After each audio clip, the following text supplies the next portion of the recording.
Hello and welcome to Gardening at 58 North. So in this video I'd like to give you guys an update on my giant calla lily here on the right, and also my giant tree dahlia as well. So I've done a couple of updates on these so far. This is going to be the final update before they're planted out in the garden.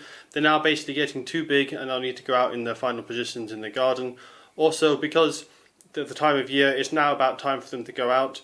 It's been a very cold spring so far, and I would have liked to get them out in May, and it's now right at the end of May, but we've still had a few frosts the last week, so I'll just have to wait till June until these can go out. But the rest of the forecast for the next 2 weeks looks pretty good, so these will be planted out in the garden in the next week or two. So I'll start off with the calla lily here. So this calla lily has grown a huge amount since I got it. This is Zantedeschia, aethiopica, Hercules is the variety. It's basically a giant calla lily, and it's going to grow up to about 2 meters in height eventually, have giant flowers and also have giant leaves, and the leaves can get up to about a meter in size if it's in really good conditions. So this has grown much faster than I had expected, but I'm really happy for that because I was trying to get it up to a decent size. I bought this as a very small plant just to save on cost, and this is actually the original pot size. It's incredibly small compared to the plant now. It's only about a 9 centimeter pot. In fact, if I put it next to the leaf, you'll get a better indication of the size of it. You can see how big this plant has actually grown since I got this. And it was just a tiny little leaf, barely any size at all. That original leaf has died off, so I can't really show it anymore. But it was just a tiny small leaf. And then in the last video update I showed you, it started to put out these larger kind of pointed spear-shaped leaves. And ever since then, every leaf has just got bigger and bigger. So it stayed in one of my grow boxes for most of the time, and then for the last 2 or 3 weeks it's been here in the conservatory where it gets some better light conditions and it's got the space for it. So it's only a bit over 3.5 months to get to this size. It's been really rapidly growing, especially when you consider how small it was. And the leaves were so small that it couldn't absorb much energy from the sun or from the grow lights. So the growth was quite slow to begin with. Then with every leaf coming out, the leaves get bigger, it's got more surface area to photosynthesize, and the plants got larger and larger. So now I've got these really big leaves. You can see this one at the back. It's particularly large. My hand isn't very good for scale because I'm 6'5", but this is easily over a foot long, this leaf. It's really quite large. And I'll show you the base of the plant now. The base of the plant is really getting quite thick as well. So this is the bottom of the stem. You can see there's quite a wide stem now. When you compare that to the original pot, it's actually about as wide as the original pot now. So you can see it really has grown a huge amount. It's really got nice thick stems, and it's quite a large plant. Now I don't know how big the tuber will be underneath. There will be a tuber with this kind of plant. I can't really tell even when I repot it without breaking apart the roots, but with having such a thick stem, I should hope it's got a decent sized tuber now. So the reason I started it so early in the year was to get a good head start. I did actually want to have a plant this big to put out in the garden straight away, but I knew that the cost would be quite expensive, so I went for a really small plant. That way I could save money and then just grow it on the grow lamps and grow it in the conservatory to a decent size. And I've now got a large plant in just over 3.5 months, which could have cost up to 10 times more in price. So I'm quite happy with how fast it's grown. I'm giving it a high nitrogen feed to get those giant leaves. I'm also keeping it really wet. It's a plant that naturally grows in boggy areas in the wild in South Africa. So it likes a lot of water. Its roots like to be kept moist at all times. I never let this dry out at all. And in fact, I really do soak it a lot. Even though I've got some compost that's relatively well free draining, I keep it nice and wet. I never let it dry out. And it really seems to enjoy those conditions. And it's putting out these really nice dark lush green leaves. The leaves kind of come out a kind of lighter green, and then they darken with time. And they get these really nice white flecks on them as well. So the foliage interest alone is really nice, especially for a jungle themed plant. But when the giant flowers come out as well, that'll be an added bonus. Now originally when I bought this, I wasn't expecting this to flower in the first year, but the size it's already got to, I think I could well have some flowers this year. And I would also expect it to start putting out some offshoots at the bottom. These tend to clump up, especially after flowering. They tend to clump up, and you get several younger plants coming up from the base, which I can then use to separate and plant elsewhere in the garden if I'd like. But to be honest, this plant's going to get so big, I'll probably just keep it as a large clump, maybe take a couple of the plants to my parents' garden, but otherwise I'll just be growing this as a tropical style plant in mine. And I'll need to make sure it's really well watered when I put it in the garden, and also give it loads of organic matter with compost to make sure it stays nice and damp the whole time. So the other giant plant I'd like to talk about is my tree dahlia. The tree dahlia was actually in this size pot originally. You can see it in the background there. And I'll just put this pot next to it on the ground so you can see the scale. So you can see with the original pot next to it, this new pot is much larger. The current pot it's in, I think, is around a 30-litre pot, and the original pot was a 1-litre pot, so that gives you a sense of how much it's grown.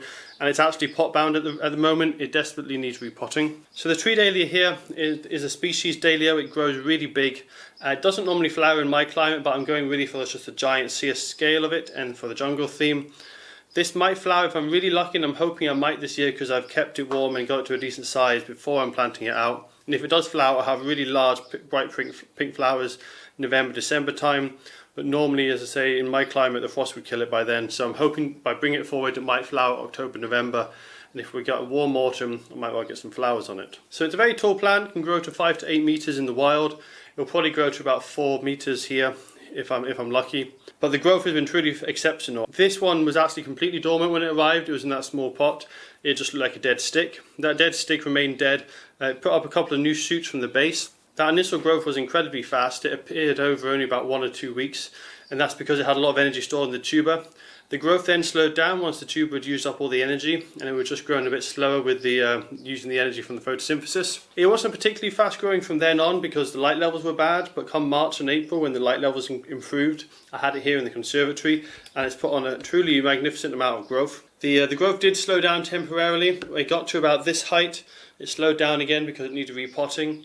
I put it into a much larger pot, and then it really shot off, and it's got these giant stems you can see now. These stems are much thicker than even at the base. It's really grown nice, thick, strong stems now, and also the leaves are much bigger.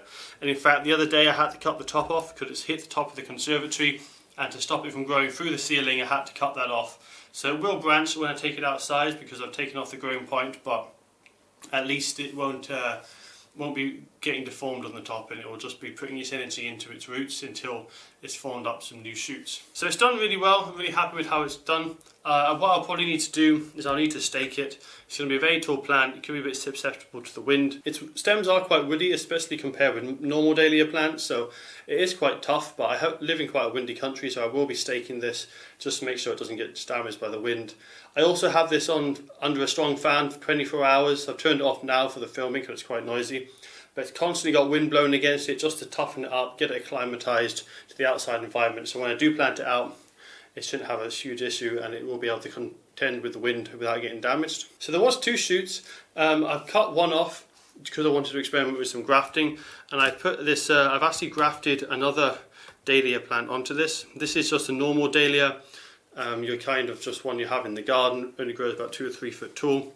Just to see if it would work, and the graft did take off, and it's looking quite good.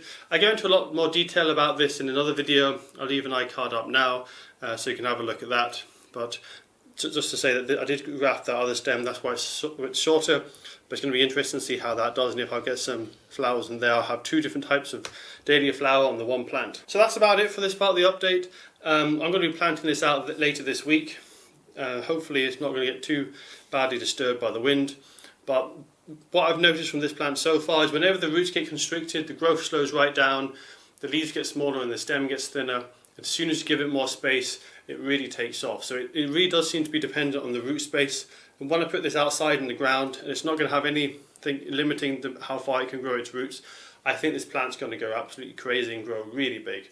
So I need to keep this very well fed. It's going to be a hungry plant, a very thirsty plant as well. I have to water this about 3 times a day at the moment. I absolutely soak the pot, and it just soaks it all up and uses that water really quickly. So it's a very thirsty plant, very hungry plant, but I would expect some really rapid growth once it's outside, especially now the warmer weather is arriving and it's going to be June. We have very long days here. The sun rises about 4 in the morning, sets at 10 o'clock at night.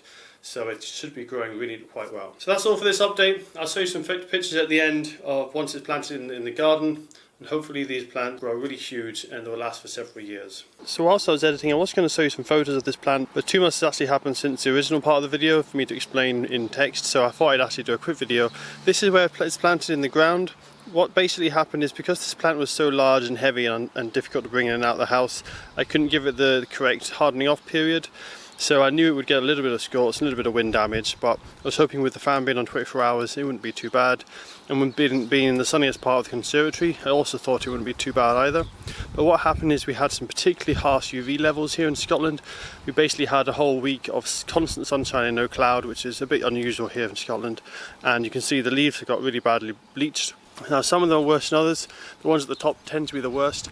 And the other problem we did have is the top shoot was broken off when it was taken out of the conservatory. Just with the height of the conservatory, it was right up against the roof of it. So when it was lifted up, the top snapped off. So it set it back quite a bit. I think this is now 2 weeks after that first part of the video. And you can see it's only just starting to send out new shoots at the top, all down the sides as well. New shoots are coming out, so that's why it's looking a little bit behind at the moment, because it had the top shoots knocked off. So although it had shoots ready to go, it had to reform them all, so that's why it hasn't grown too much. And as you can see, it's quite windy here in Scotland.